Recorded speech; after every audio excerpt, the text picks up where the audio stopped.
We had Anish and Golick and all those crew, and had a lot of questions. So anyway, we got long there. So apologize for that. But hey, excited to get back going this week. Super pumped about heading up to Syracuse. Trying to accomplish something we haven't done yet, and that's win on the road this year. This is a huge challenge, tough place to play, and had a lot of battles with Syracuse over the years. They do a great job, but excited to see our guys respond. Again, I thought we made a lot of progress, as we talked about in the BC game, and in so many areas. The open date came at a great time for us. We've got fall break as well yesterday and today. So, again, just kind of, mentally and physically, getting in a better spot, and then, getting some really good work on ourselves, extra time to really do, crossover work and things like that. I think it's been really good. And then obviously, getting a little bit of a start on Syracuse last week. But I think the rest was good for our guys. Really good, just great practice yesterday. I mean, really love how they practiced. I know it's a Tuesday for everyone, but it's a Wednesday for us, so it's a little different, routine and schedule. But again, like where we are. But Syracuse is, they're not much different than us. I mean, they're 2 plays from being 5-1. They're 3-3, but I mean, you're talking about, last play, overtime, games, down to the wire. So, a team that's playing really, really tough on both sides of the ball. They've got a lot of experience. They've got a lot of guys that have played a lot of football for them that are back. They defensively, they create some problems, with their scheme as far as, how they move around. We got to catch movement. You got to communicate, first of all. And they rarely ever sit still. You got to really do a good job of collecting the movement, picking up the twist, and passing things off, and all those things. They'll challenge you, in the back end, and again, very well coached. Got plenty of experience, and then we'll do a lot of different things from a coverage standpoint. So we got to really be dialed in there. And just continue to build on what we did this past week. And that's, being fundamentally better, not having the stupid penalties, taking care of the football. Those are all things that we did a better job of. Our communication was excellent. We did a much better job of not having tackles for loss and sacks and things like that. And so that'll be a challenge because this bunch, they're one of the best out there when it comes to sacking the quarterback and creating negative plays. And that's a credit to their players and their execution of their scheme because they do create some challenges there. But so we got to do a great job in handling all that stuff and again, just building on what we've done. And then offensively, they got 2 really, really, really good dudes when it comes to running the football. And that's that quarterback and number 34. I mean, he's special. That running back is special. He's their leading rusher, leading receiver. He's explosive. He's fast, got great vision and power in the hole, great change of direction. He is a really, really good player. They're featuring, they're really running the football.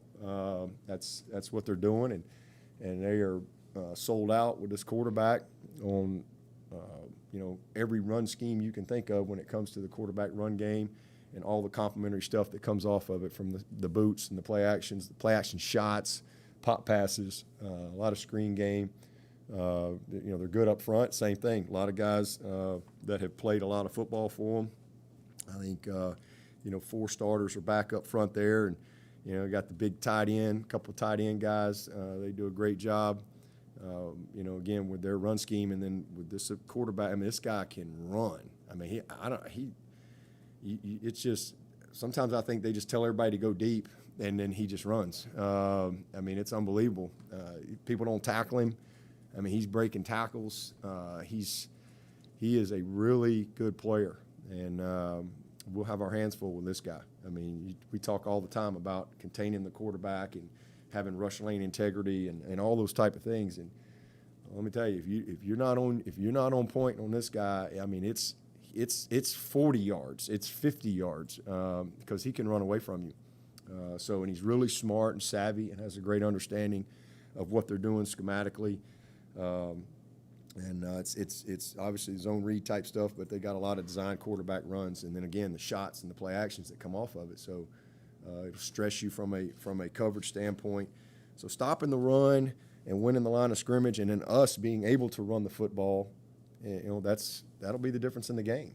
There's no question about that, and taking care of the ball but really impressed with their team, their effort.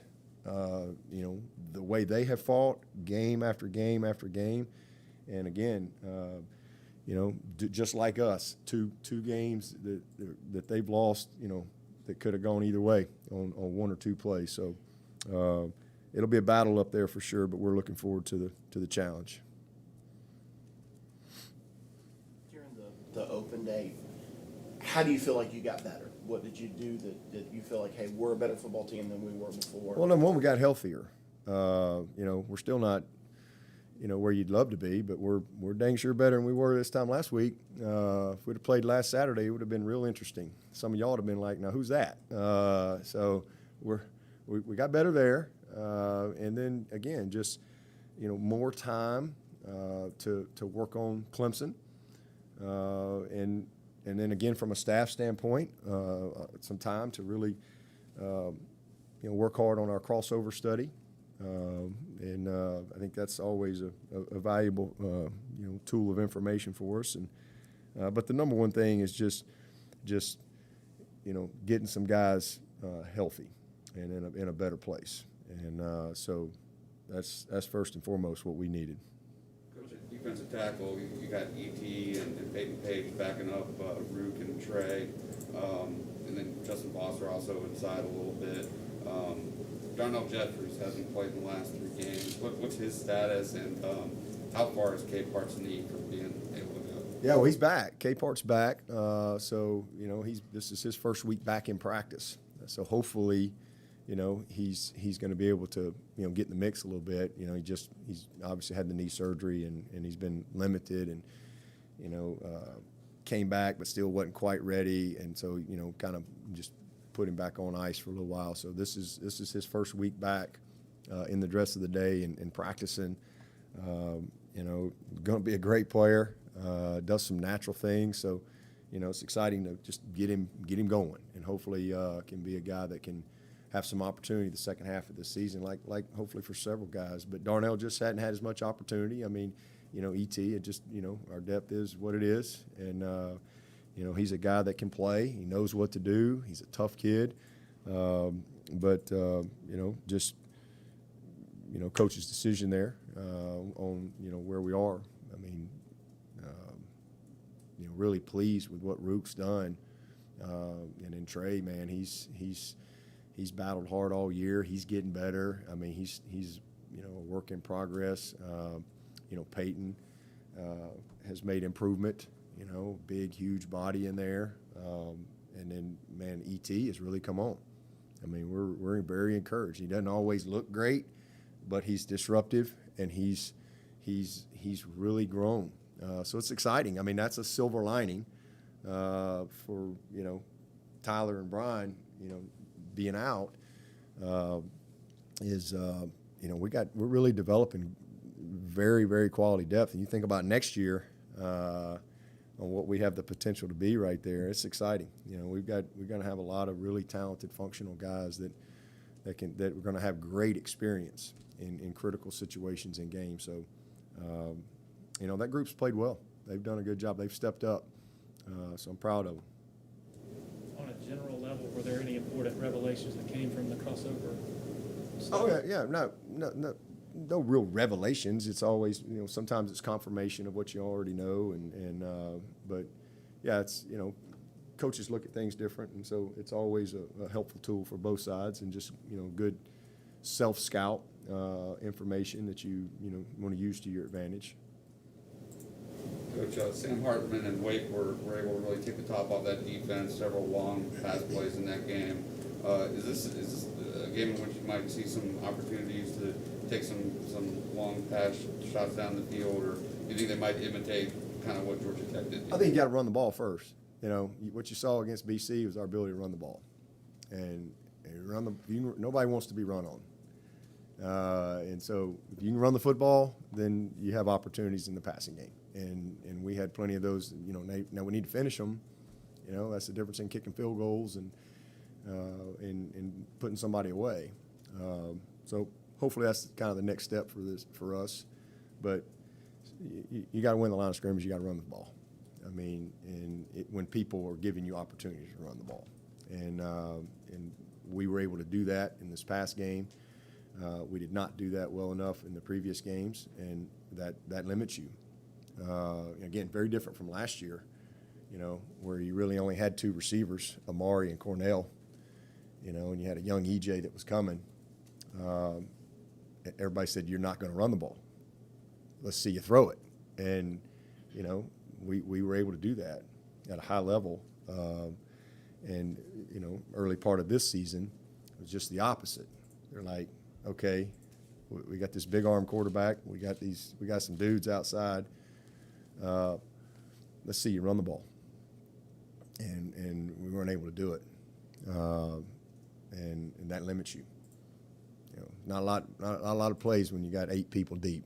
You know, there's not much there. You have to be able to run the ball effectively when people are challenging you that way.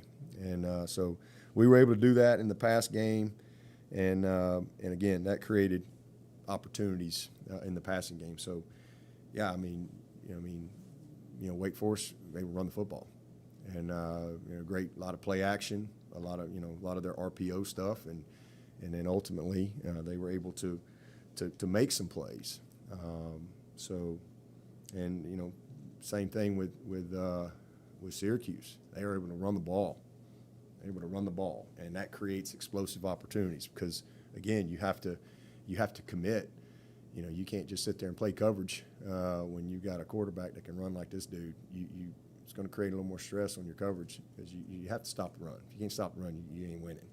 Yeah, it's just that simple.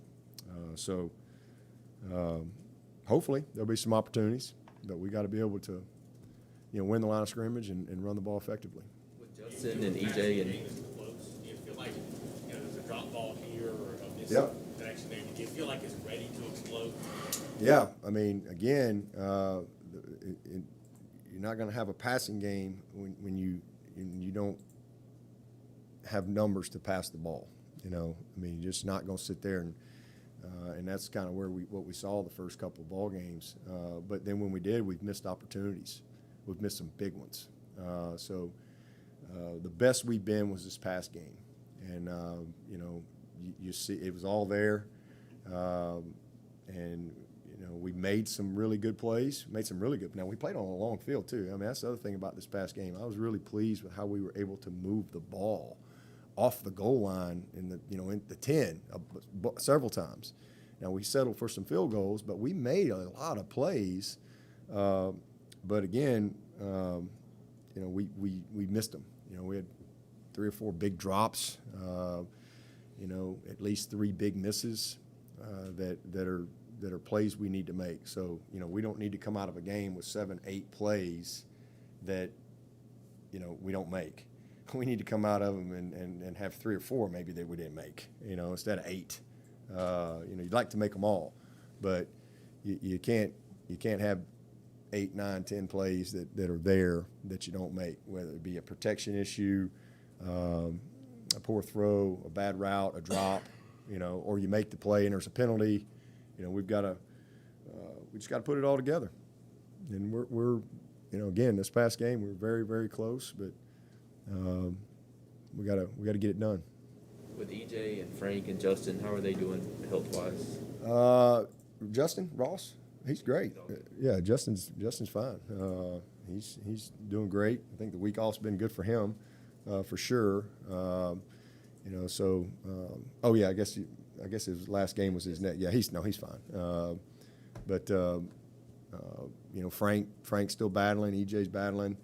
EJ really hadn't been healthy in a while. And then Frank's kind of, been a day-to-day guy, battling or growing. So, hopefully he'll be in a better spot, by the end of by Friday night. But he's battling each day. And then, pleased with Joe and Bo and Dakari. They're making progress. That this past week was really good for those guys. And Grish has done a good job really trying to cross-train and create some depth there. So, again, hopefully those guys will have a little more opportunity as we go the second half as well. I was going to ask about Dakari. Just how has Dakari been progressing in practice, and is he close to being ready to Yeah, overwhelmed early. He's a very talented kid, very talented. Big body, strong hands, runs really well. It's really important to him. He's got a bright future, but overwhelmed. Get here and it's a lot to learn. Game is fast. Not again, some of these guys look like they're ready to. Some of them look like they're a senior in college, but mentally they're just young players. And so I'd say overwhelmed, but he's fought through that, and I think he hit a wall at one point. I think he's pushed through that now, and now he's in a much better space. I think the game has slowed down a little bit for him. He's still got a ways to go, but I'm excited about his progress for sure. And then Bo's kind of just the opposite, but he was here in January. He's one of the most natural receivers that we've had come through here. As far as just like natural, from Justin Ross, Sammy Watkins, and Bo Collins. I would put as far as three guys just from a technical standpoint, a really understanding of route running and all the nuances and break points and all that. He's a very advanced kid. Now mentally, and schematically and all that stuff, still growing and, consistency and finishing some plays. And, sometimes that's just a result of confidence in what you're doing and speed of the game and all that. But, man, he's a polished kid, when it comes to just the functionality of playing the position. So, he's made some big strides and I think he's got a chance to really help us down the stretch too. You mentioned last night being sort of amazed with how quickly Shipley's been able to recover. Is there any chance he can go Friday? No. I wish. It'd be a chance in his mind, I'll guarantee you. He's amazing. He and Tyler Davis. I'd put them both in that same category. And, some guys just, I don't know, they just respond differently. And then, they're both grinders. They're just absolute grinders when it comes to how they do anything. They attack everything. So if it's rehab, that's what their focus is. That's what they attack. And he's, we went from a guy thinking he's done for the year to he'll be back sooner than later. So I'm really excited about his progress. The same thing with Tyler Davis. It would be a big shot in the arm to get two guys back like that. Is he off crutches at this point? Who's that? Will? Yeah. Shipley. Oh yeah. No, he's off crutches and really making great progress. Do you have any sort of feel on best case scenario for his return? No, I'm just kind of, whatever the doctors say, but he's, I just hear him and they just talk about how good he's doing. So hopefully that's a real positive. Could you talk about how much Syracuse is running the ball? They're also not going as fast on offense as we're used to under Dino. It's just another one of those games where they could really eat up a lot of clock and limit your offensive possessions if you can't get some 3 downs. And no doubt about that, man. I mean, we got to hold the rushing down and, not let them be efficient there. And third down, it's going to be critical. I mean, if you go in 2017 up there, we lost 27-24, and I think they were like 10 of 20 on conversion downs, third and fourth down. And I think we had 12 penalties. We were on defense. I think we were awful. And that led what do conversions do? They lead to more play. I think it had 99 plays, and we were just, man, we were terrible defensively that night. And we weren't really good anywhere, but we were really, really poor. We missed kicks. Quarterback was hurt. And then defensively, we could not get off the field. And, 99 plays, you ended up getting beat 27-24. So I think third down is critical. in a game like this, man. We have to get off the field, and the only way that's going to happen is we've got to win the line of scrimmage, and we got to tackle. I mean, we have to tackle. Tackling is at a premium because there's going to be some one-on-one tackles in a game like this. There's going to be some space tackles. Our linebackers have got to do a great job, getting this quarterback down when he runs the football because, again, he breaks tackles and he runs away from people. I mean, you just watch the tape. There's been some things where, they're running the midline and man, they bust him a couple times and they hold the backer backside and that guy comes through and it's one-on-one with him and the linebacker and he just makes a miss. Or they run the boot and they've got the perfect design on the chalkboard and there's the guy, he's there to make the tackle and it's the way it's supposed to be, but he don't make the tackle. And now he's gone for 40 yards, or it's just a scramble play, where you got guys there and you don't get him down. And it's the same thing. It's the exact same thing with this running back. Tackling is going to be at a premium. If we're going to be effective against the run, we're going to have to really be disruptive up front, and we have to tackle at a high level because that back can take it the distance. He can make people miss. He breaks tackles, and it's the same thing with his quarterback. This dude can run. I mean, he can really, really run. So if you can't stop the run, it's going to be that affects third down. And so getting off third down, and again, their style of play is a little different.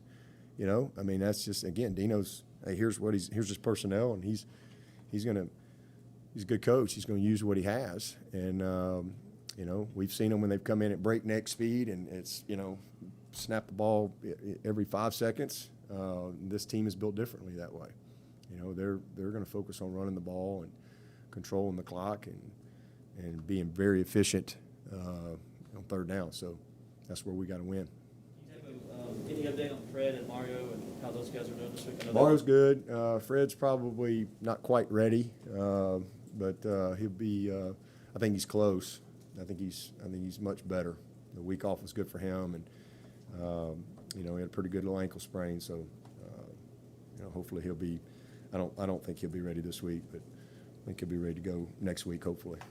Do you think it's harder now for tempo to be like the identity and brand of an offense, given how defenses have adjusted over the years with how prevalent it's been, like because of the last? No, I think it depends on if you got the personnel to do what you need to do. I mean, I think it's tempo is a part of the game still to this day. I mean, it's puts a lot of stress on a defense and it simplifies and in substitutions and what they can do, but you got to be.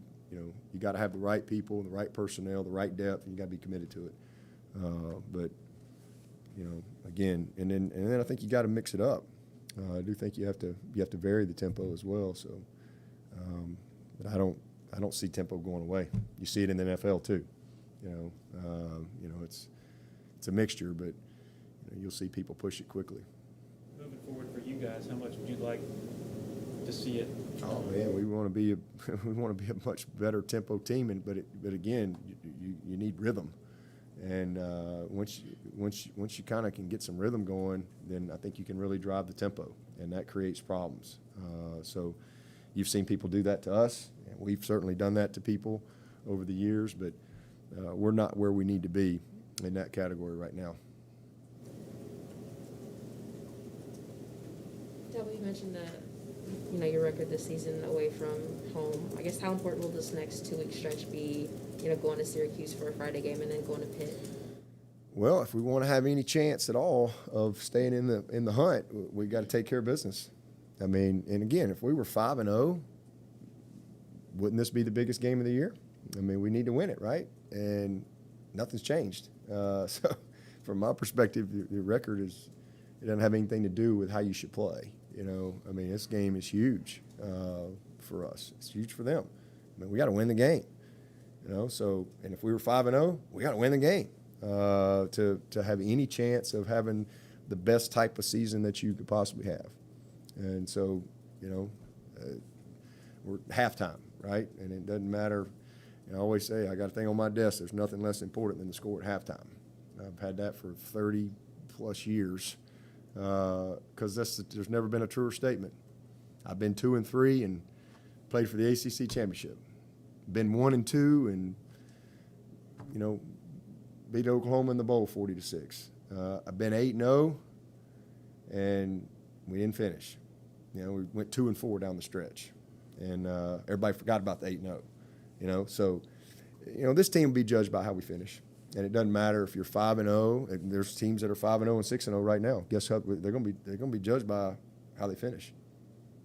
That's just college football. So we got a long way to go, and whether we were 5-0 or we're sitting here, 3-2 with 2 heartbreakers, we need to win the game, and ain't nothing changed. Wouldn't be any different. And we need to win on the road. We haven't done that. Been in position, but we gotta finish. Coach, you said Matt Bockhorst had his best game last week against DC. He was named a semifinalist for the Campbell Trophy, which I know is important to you. It's hard to overstate just how much he means to this team, both on and off the field. Yeah, what Matt means? Oh yeah, he's a heart and soul guy. He's a program guy. He's a guy that's the epitome of what you want your program to be about. And we have so many guys that fit that category on this team. But here's a guy that's getting his master's degree. He's not only come here and gotten a degree, he's gotten education. And, man, he is taking full advantage of it. He's a great ambassador, just a great young man, and is really given every ounce of everything that he has in his body, from his toenails through the scalp of his head, to this program, to be the best he can be. He's the epitome of what that standard is all about, taking what you got and being committed to being your best in everything that you do.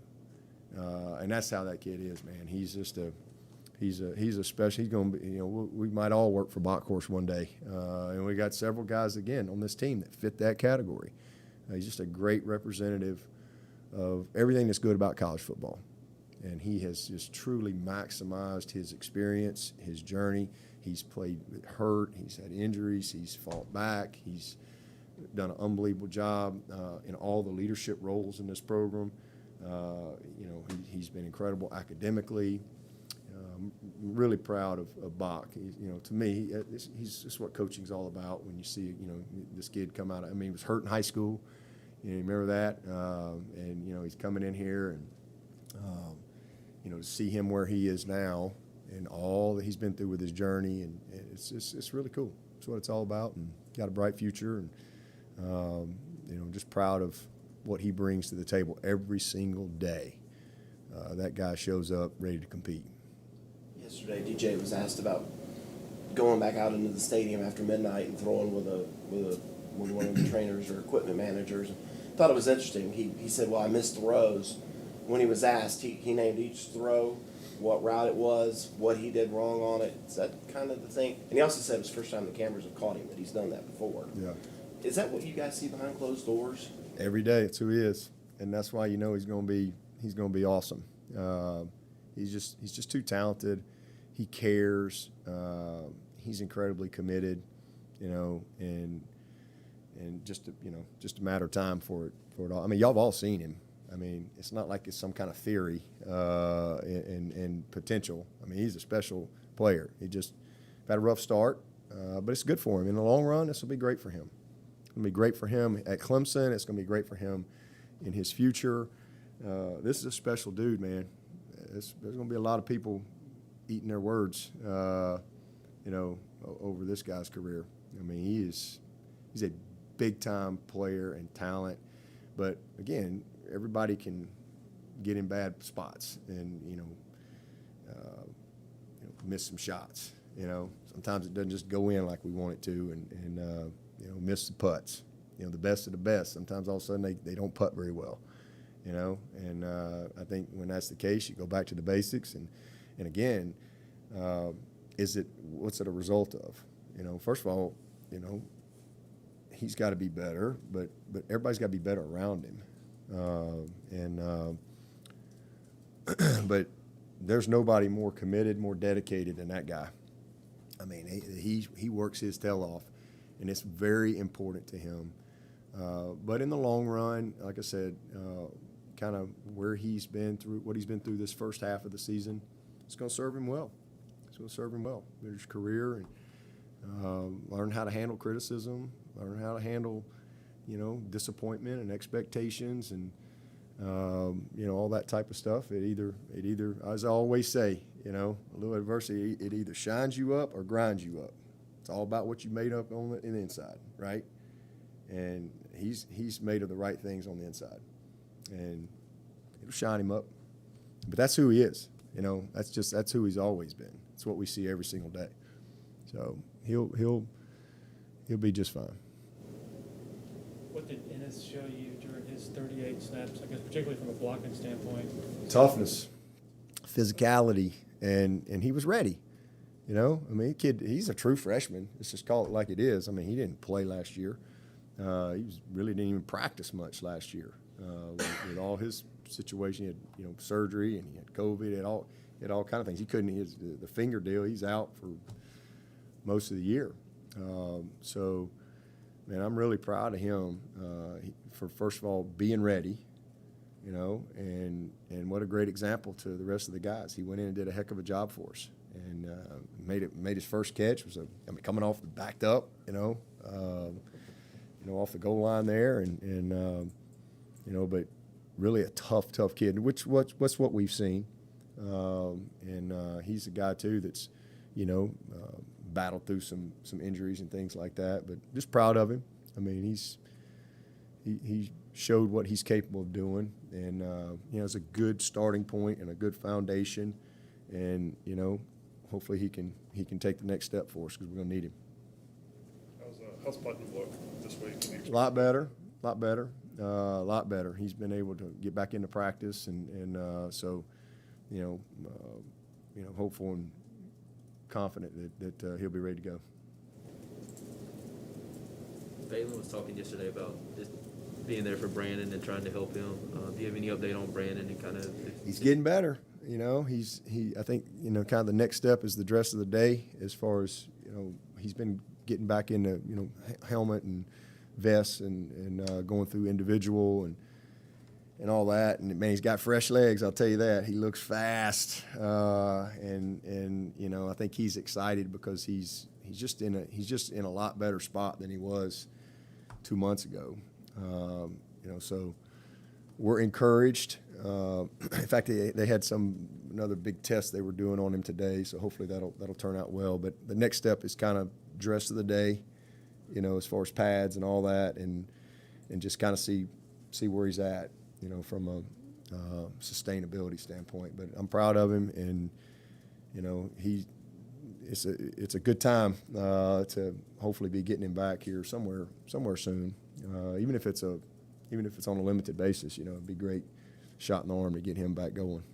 You feel like you missed having him some? This is Speck? Oh, heck yeah, man. Speck's a good player. Again, he was a redshirt freshman last year, and we had some high expectations for him. And same thing, hurt, couldn't play. Had some several issues that he battled through last year with his knee, et cetera. And so he's technically a redshirt freshman again this year. That's kind of where he is, and that's how we're looking at it. But yeah, he's like his brother playing receiver.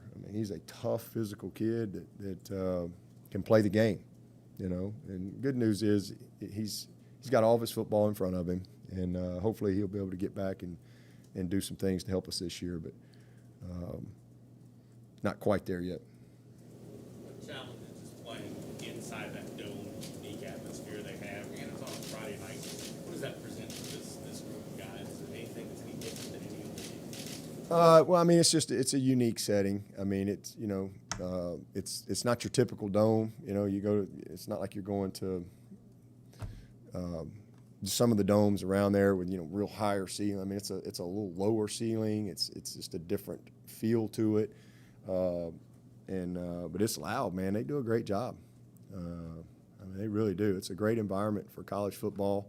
It is very unique, and to go on the road and to a home teams and play in a dome. We don't. It's the only place that Is there anybody else we go to that's a home team? I mean, we play, bowl games and things like that, but it's the only place, so that makes it a little different, for it to be a true home game in a dome. But obviously the noise echoes and all that stuff. I think they put air in it now. I did hear that, so I don't know what else changes they've had, but it's a cool place to play. It really is. I always enjoy going up there, and it's one of those places you can kind of feel the history. There's a lot of history at Syracuse. I mean, man, if you're a football fan, there is a lot of really amazing history at Syracuse, and you walk around and you start looking at some of those names. These are some of the greatest of all time. So it's a fun place to go compete. I feel like you're a little bit in the Big East here, playing Boston College, Syracuse, Pitt. I guess so. Yeah, back to back. We go Pitt next week. So yeah, I guess so. Dabo, on DJ, is there anything mechanically that you guys have picked up on that he's doing this year that he wasn't doing last year, or vice versa? Yeah, just some. I think been a few fundamental things that in some of the misses that you point out and coach up, and again, just that's why I keep saying it's back to the basics. At every position, it's not the big things; it's the little things. Footwork. You throw the ball from the ground up, but that's everywhere. That's not just DJ. Same thing at receiver, same thing at OL, same thing at linebacker. It's usually when you're not performing quite where you need to be, there's some your effort may be good, but we always say it takes effort with technique to have the right execution. So sometimes you do everything right and it just doesn't work out, but sometimes you can as a coach you can say, man, well, hey, we didn't get that block because it's an outside zone and our footwork we didn't give ourselves a chance because of the footwork. And so that's at every position, and quarterback's no different. As a coach, is it kind of a tough balance between sort of coaching the proper fundamentals and technique and trying not to take too much away from what he does naturally, sort of? No, we're not trying to change his throwing motion. Again, you just you want to do it. You certainly want players to be natural in what they do, but there's just basic fundamental things that you have to do if you're going to progress. Again, if receivers false stepping every single time, he's not going to progress. If his body control at his break points isn't where it needs to be technically, he's not going to win that battle in tight coverage. If his route running technique fundamentally doesn't improve, he's not going to get better. It doesn't mean you want to take away something naturally. You're just trying to coach him up. And but he's always been a very committed guy fundamentally. I just think people overanalyze things when you don't have when some things all of a sudden don't. It's not anything major at all. It's really not. We'll transition to questions from Zoom. If you have a question, please unmute, identify your name and affiliation, and ask your question. Yeah, well, David with ESPN. I know you talked a little bit in the offseason about sort of your evolving philosophy on the transfer portal and bringing guys in.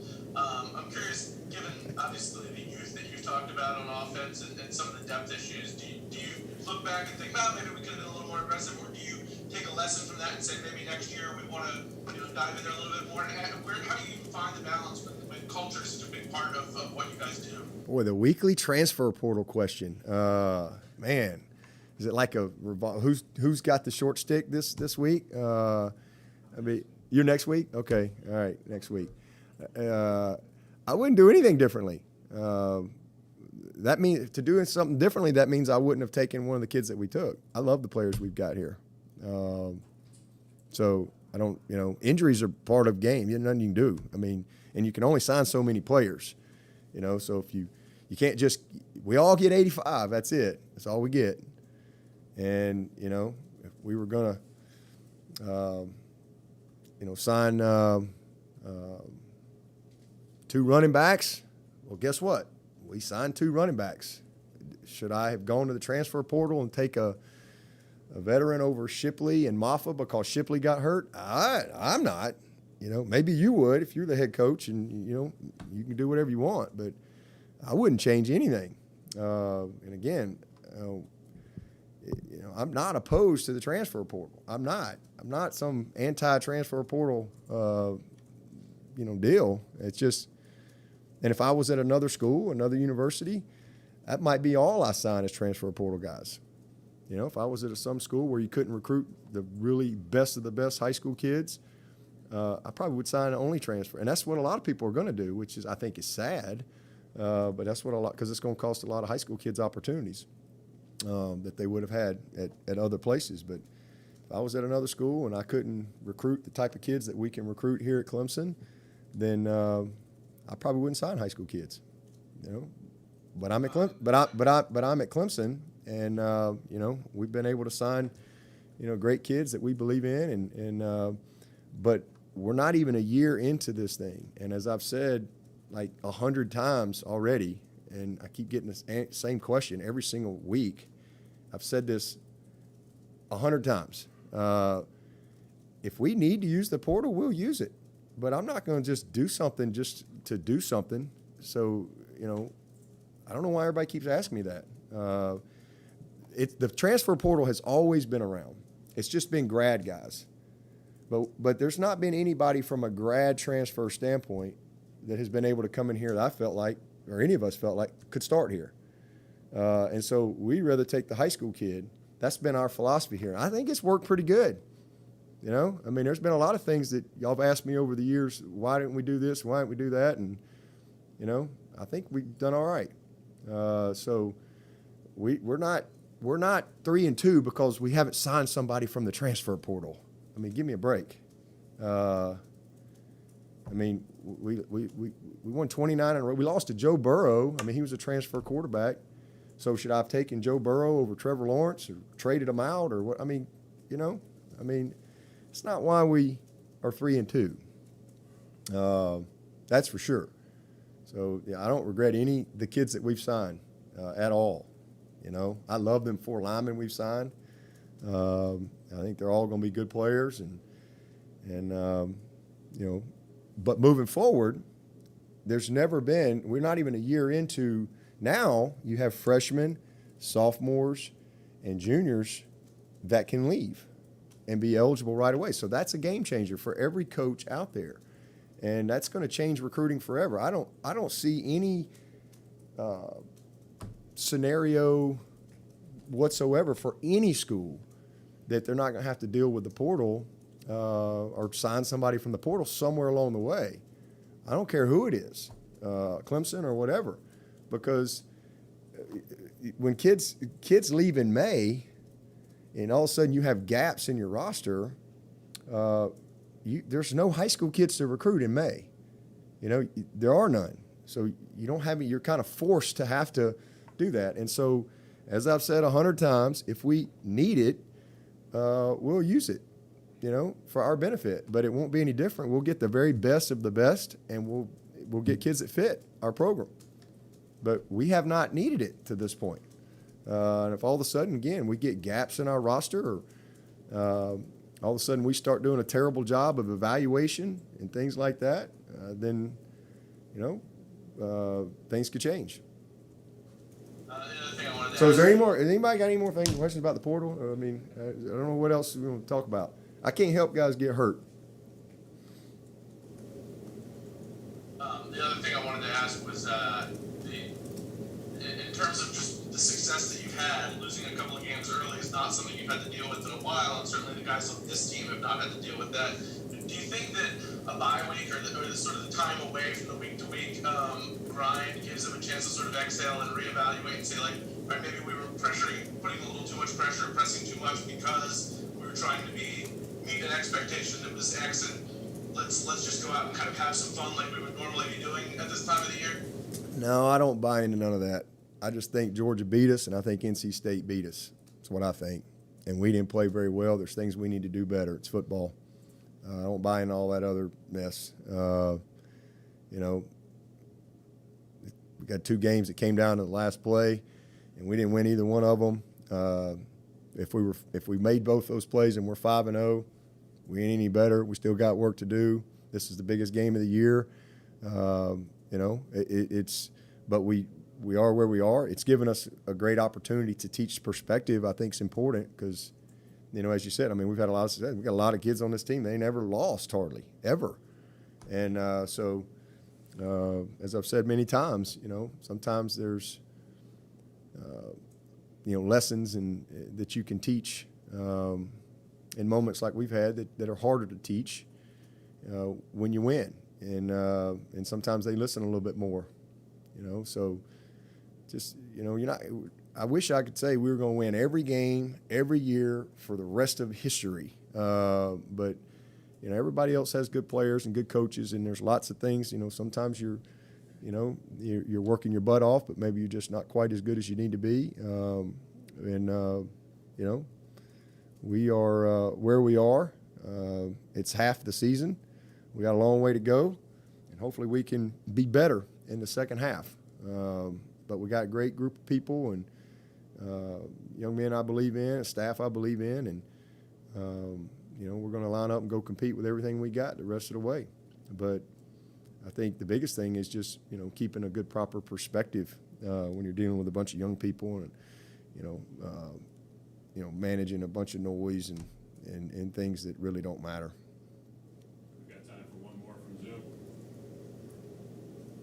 Hey, Coach, Ben Spector, Citrus TV. Can you talk about the impact that Balin and Brandon Spector have had on your program over the past couple seasons? Well, Brandon's just kind of getting going. You know, he hadn't really had much opportunity to this point. Great kid, unbelievably committed. Unfortunate, you know, had some injuries last year as a redshirt freshman that kind of limited him. And then obviously this year, he really hasn't been able to do anything. So kind of looking at him as a redshirt freshman. Unbelievable kid, a great family, 2 of the toughest guys we got on this football team. You know, the both of these guys are just they're really, they love football, and you know they're passionate about it.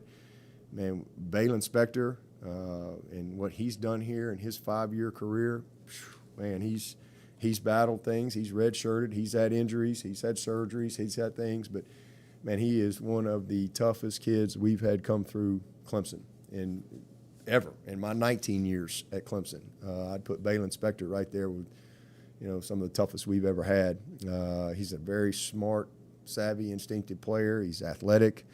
I mean, you know, Spec's got a bright future, you know, but he's a great player. So I'm just proud of who he is as a young man and how he's grown, and same thing, his commitment to this program. So you just can't say enough good things about you know, who he is, how hard he's worked, the progress he's made in his 5 years here. All right, thank you, Coach. Okay, appreciate it.